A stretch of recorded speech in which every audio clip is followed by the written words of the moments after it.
pledge allegiance to the flag of the United States of America and to the republic for which it stands, one nation, under God, indivisible, with liberty and justice for all. Honor the Texas flag. I pledge allegiance to the Texas, one state under God, one indivisible.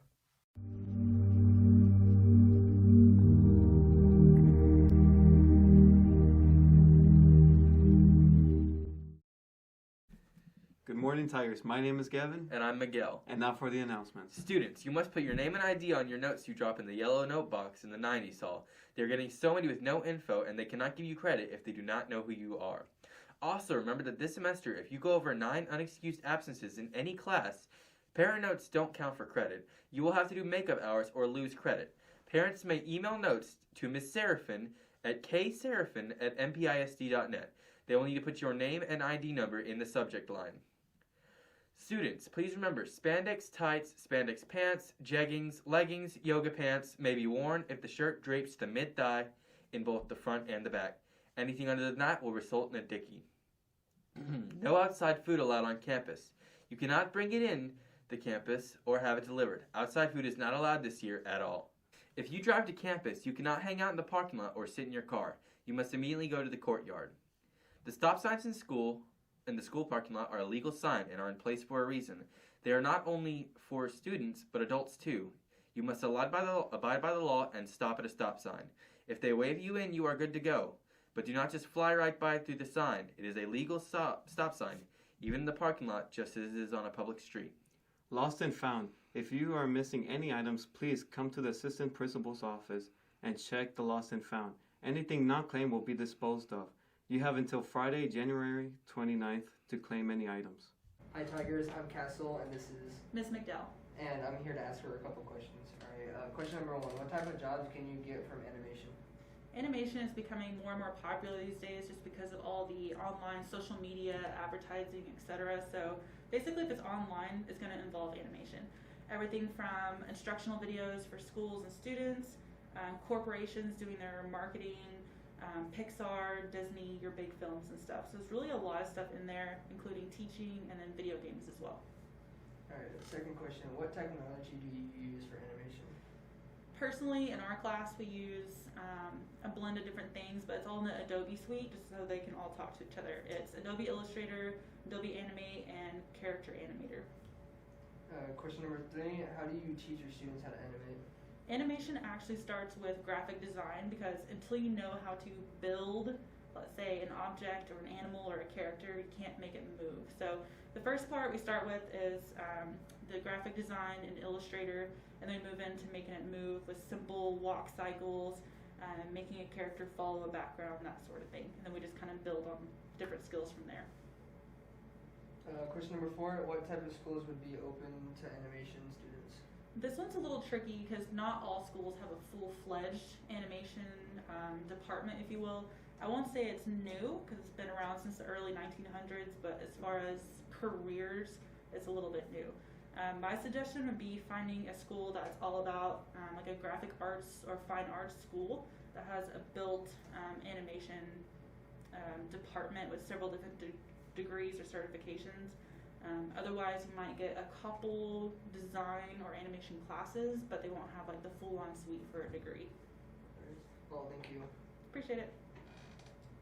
Seniors, if you have not ordered your cap, gown, or tassel, you must do so by February 1st. Call Balfour at 903-757-6595 to place your order. Thanks for watching. Good morning, Tigers. My name is David Escobar, and today I'm here with... I am Mrs. Laura Kirkland, the art teacher at Mount Pleasant High School. And today I'm going to be interviewing her. So, what made you become an art teacher? Well, I really enjoyed doing art. I think I decided to do art or be an art teacher later on in life. So when I was in college, I kind of thought about it after I had changed my major to art, and then I just got hit by this calling that I needed to be a teacher. Well, then it was like, well, what was I going to teach? And so then my passion for art and this calling kind of came together, and that's when I decided to be an art teacher. What age did you start drawing? I probably started drawing at like 2nd grade. I would draw these like kitty cats for people, and they were like, "Oh, can you draw me a kitty cat?" And so I would draw them a kitty cat, and I don't know, that probably started in second grade, I would think. That's awesome. When did you realize art was your passion? So I think that, well, I went to college as a music major actually, and then I took a painting class, and I was like, oh, this is what I need to be doing. Like, this is it. It was just like an aha moment. Like, this is my life right here. So I dropped my music scholarship and I dove right into art, like all full force. So cool. How many art pieces have you made? I really couldn't tell you. It's countless. What's your favorite thing about being an art teacher?